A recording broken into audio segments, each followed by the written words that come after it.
Nomination की प्रक्रिया के दौरान कल जब स्क्रूटनी हो रहा था तो स्क्रूटनी में 3 कैंडिडेट राज्यसभा के जो अभ्यर्थी थे उन्होंने नॉमिनेशन नामांकन पत्र भरे थे। उसमें पहले झारखंड मुक्ति मोर्चा के जो हमारे अभ्यर्थी थे उनका एक्सेप्ट हुआ। उसके बाद कांग्रेस के जो अभ्यर्थी थे महागठबंधन के दोनों कैंडिडेट्स का नॉमिनेशन नामांकन पत्र उन्होंने एक्सेप्ट किया। और जब एक इंडिपेंडेंट कैंडिडेट है परिमल नाथवानी, उनका जब नॉमिनेशन आया तो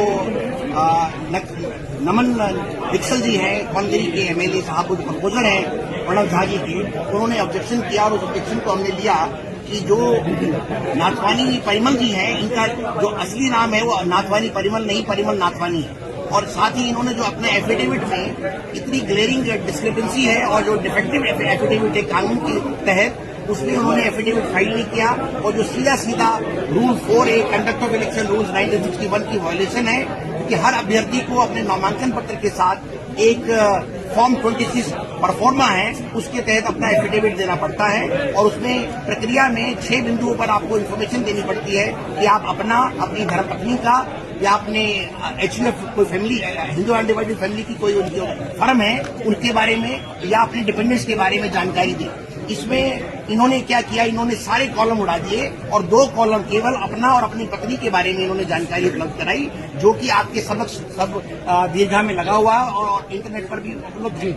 हमने जब वो सब पढ़ा और हमने बिंदुवार क्रम में उसका जब हमने वो तहकीकात की तो हमने पाया कि ये जो एफिडेविट है ये गलत है और ये गलत नहीं हो सकता। और हमने जब दिया उनको ऑब्जेक्शन, और ऑब्जेक्शन के तहत जब उन्होंने उसको 4 बजे कल 4 बजे रिटर्निंग ऑफिसर साहब ने एक उनको लेटर दिया कि इस क्रम में आप अपना कोई कंडिकावार अपना जवाब दें, तो उन्होंने क्या किया, बड़ा स्मार्टली अपने कंडिकावार जवाब में एक नया एफिडेविट सारी त्रुटियों को ठीक करके फाइल कर दिया, जो कि एक गैर कानूनी है। रिटर्निंग अधिकारी इस कंडिकावार रिप्लाई के साथ कोई भी एफिडेविट, कोई भी नया डॉक्यूमेंट एक्सेप्ट नहीं कर सकते।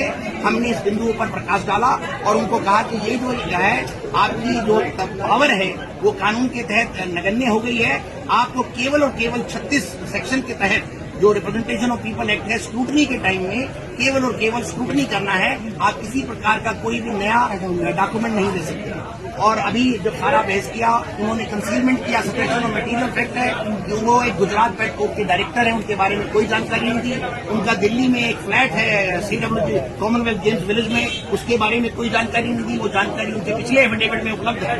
और उसके बाद उन्होंने कई क्वेरीज हैं उनके बारे में कोई भी अपना आंसर नहीं दिया।